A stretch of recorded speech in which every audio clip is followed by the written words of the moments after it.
It is exactly 6 p.m. in Yaoundé. Ladies and gentlemen, thanks for joining us for our 6 p.m. news over Camdis Television. Let's begin straight away with our major stories. Muslim faithful in Cameroon celebrated the Feast of Tabaski in an atmosphere of prayer, sacrifice and spiritual reflection with strong messages centered on peace, unity, solidarity, moral responsibility and respect for women in society. During sermons held in different mosques across Yaoundé, religious leaders urged believers to uphold Islamic values, promote education, strengthen family ties, and preserve peaceful coexistence within the nation. Growing tensions over immigration in South Africa have prompted about 300 Ghanaian nationals to return home under a voluntary evacuation program launched by Ghana. The move follows weeks of unrest and rising fears among migrant communities, with authorities working together to ensure the safe departure of affected citizens from Johannesburg. These stories will be yours in a bit.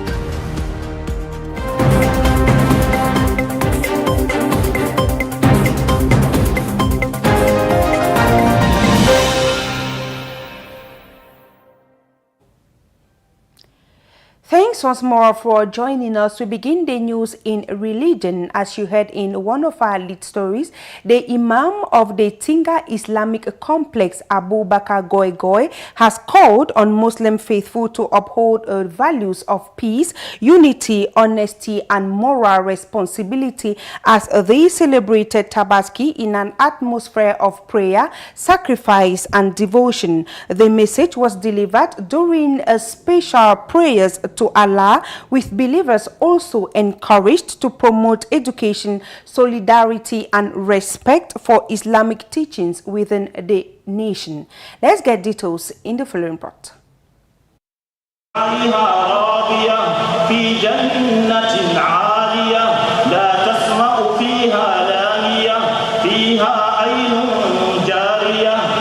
Muslim faithful of the Tinga Islamic Complex have been urged to put into practice the values of Islam, which are truthfulness, honesty, and equity. This was during prayers at the Grand Mosque that brought together government officials and administrative authorities to pray to Allah for peace, unity, and prosperity in Cameroon. The sermon delivered by Imam Abu Bakar Goy Goy went beyond the celebration of Tabaski, focusing on the moral conduct expected of every Muslim. He called on believers to uphold noble values that align with the moral rearmament championed by the head of state.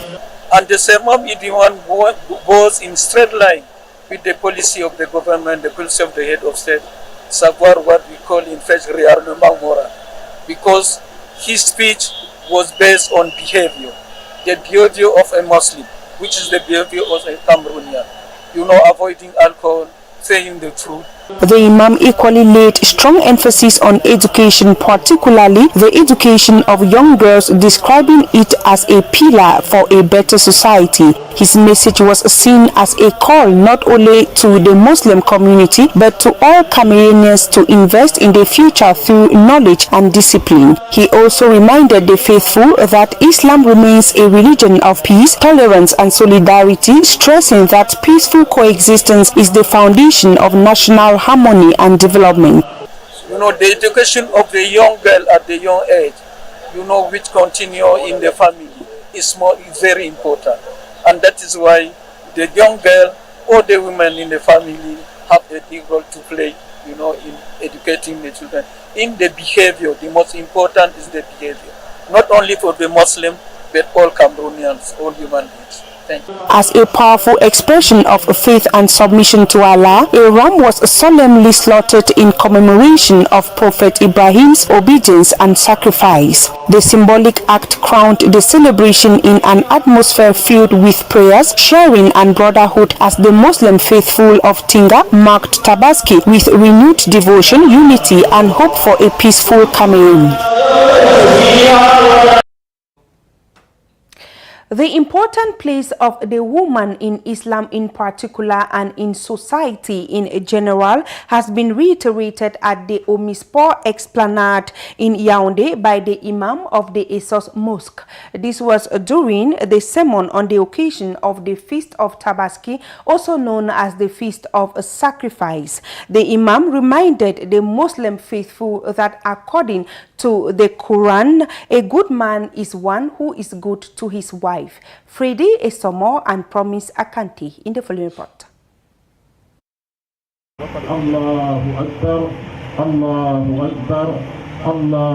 Verbal and physical domestic violence, failing to provide for and depriving girls of education, forced marriages, husbands leaving the marital home, economic exploitation, humiliating and degrading practices, backward traditions that are contrary to Islam.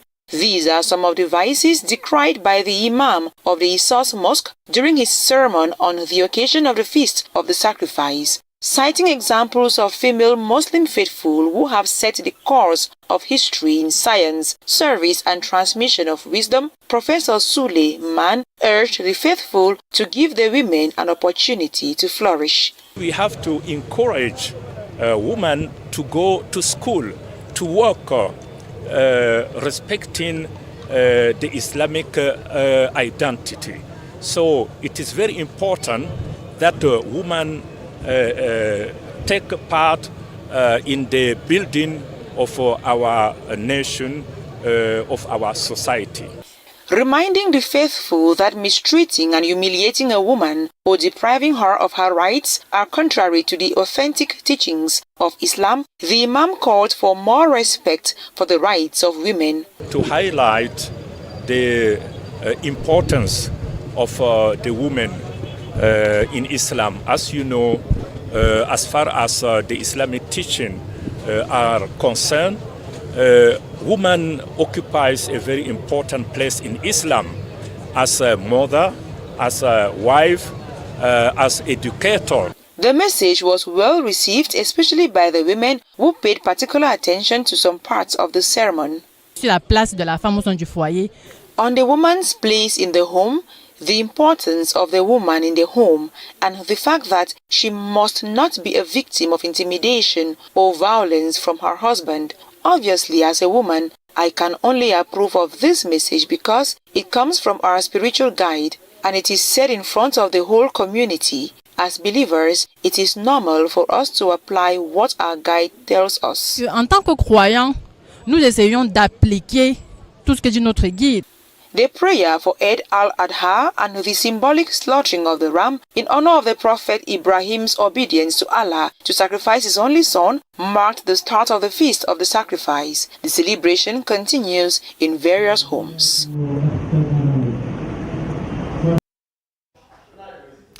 Defying the heavy morning rainfall, Muslim faithful of the Yaoundé 4th subdivision gathered massively at the Esomba Mosque to celebrate Tabaski in an atmosphere of faith, sacrifice and devotion. The faithful joined in prayers and spiritual reflections marked by strong messages of peace, unity, solidarity and a commitment to Islamic teachings. Let's get to the Yaoundé 4 municipality in the following report compiled by Sharon Aratani and Elise Yanda.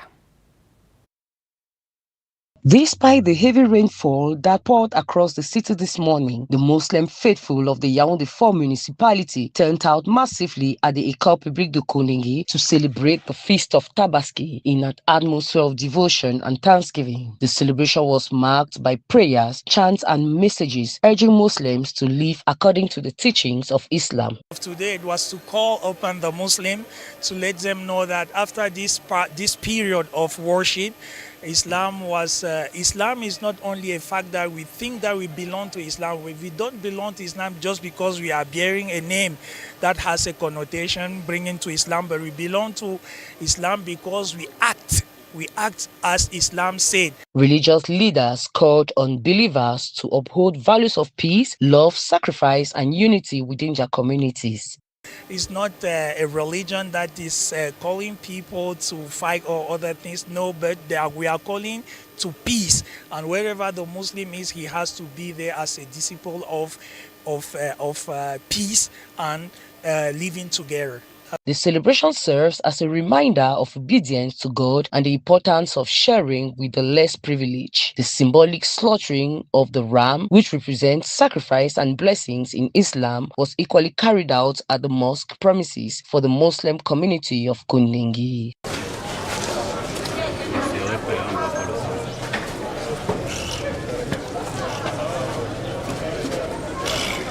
Families later gathered to share meals and rejoice together as part of the traditional Tabaski festivities.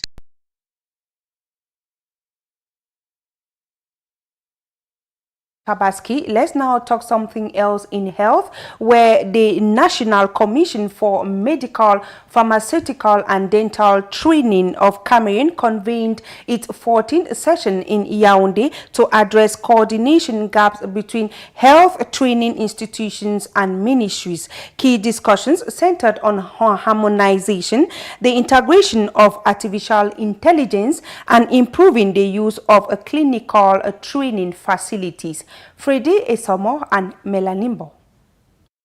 Commission for Medical, Pharmaceutical. A central issue was the harmonization between the Ministry of Higher Education and the Ministry of Public Health. Members highlighted the need for clear guidance on the roles of lecturers and professors who manage both teaching and technical duties. Of higher education is a standing point. It looks like a pivot where most ministries will want to hang on. We have they look a few items of the agenda, but they are really problematic. With harmonization, like many countries, the system moves better because people move with a common goal, with a common vision, and it's what we aim at. You see, with the advent of artificial intelligence, we have to follow the pace. The Commission also examined how artificial intelligence is shaping health training and practice. Members stressed the importance of updating curricula and ensuring that staffs and students can use emerging tools effectively. One of the key results we have that we're looking forward to, you have this question of clinicians, where the clinicians practice and how they meet up with their pedagogic engagements. It's a big problem because you have two ministries that are involved. You have MinSante and the Ministry of Higher Education. So we have noticed that it's a big problem as regards the transfers. We don't know whether the lecturers professors are supposed to have a bivalent role that they play, because it's not clear. The higher education wants to keep the teachers, but they are also expected to carry out clinical activities. It emphasized its role in guiding institutions to fully integrate equipment and resources into daily academic and clinical work. We are happy to have it. And you look at the interval, you look at the scenario, it's adapted for any standard worldwide. We are happy with that. And we have the obligation now to use these facilities that have been provided. We notice that there's a big gap between installing the facilities and the exploitation. We see that when you call deans for this type of meeting, is to act as the steering block, to carry the students along, to carry the teachers along, so that we build this culture of industrialization and the technology, the impact technology can have in improving the quality of education. Discussions included the implementation status of resolutions from the 13th session, assessed progress and identified areas needing stronger across public and private training institutions. The session aims to reinforce oversight and maintain consistent standards across all authorized health training programs in Cameroon. If you're just joining us, it is the 6 p.m. news over Camdis television. Let's now take you beyond our borders to get updates of what make news. As you heard in one of our lead stories, growing tensions over immigration in South Africa have prompted about 300 Ghanaian nationals to return home under a voluntary evacuation program launched by Ghana. The move follows weeks of unrest and rising fears among migrant communities, with authorities working together to ensure a safe departure of affected citizens from Johannesburg. Second stop will be in Uganda and then Canada. These stories are compiled in the full report. Around 300 Ghanaian nationals voluntarily deported South Africa from Otabo International Airport this Wednesday in Johannesburg as Ghana launched a repatriation program amid growing anti-immigrant tensions and fears over the safety of foreign nationals. The operation, carried out in coordination with South African authorities, follows weeks of protest linked to illegal immigration, unemployment and crime, which have heightened anxiety among migrant communities. More than 800 Ghanaians reportedly registered for evacuation after concerns over their well-being intensified, while analysts describe the move as both a humanitarian response and a strong political message against hostility toward migrants.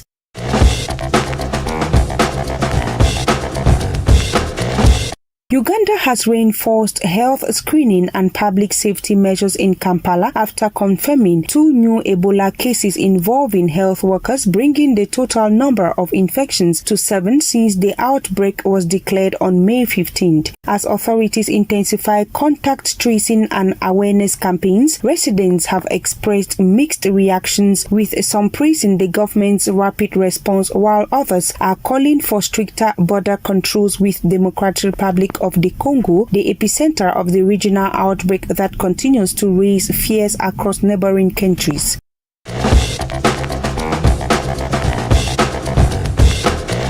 In response to rising Ebola cases in parts of Africa, Canada has announced stricter border and immigration measures targeting travelers from the Democratic Republic of the Congo, Uganda, and South Sudan. Under the new rules, arrivals from the affected countries will undergo health screening and mandatory 21-day isolation, while some visa, study, work permit, and residency applications will face temporary delays as authorities move to prevent any possible spread of the deadly virus, despite maintaining that the current risk of Canada remains low. Officials say the precautionary measures are part of a broader public health response aimed at safeguarding citizens as uncertainty continues over the scale of the outbreak in the affected regions.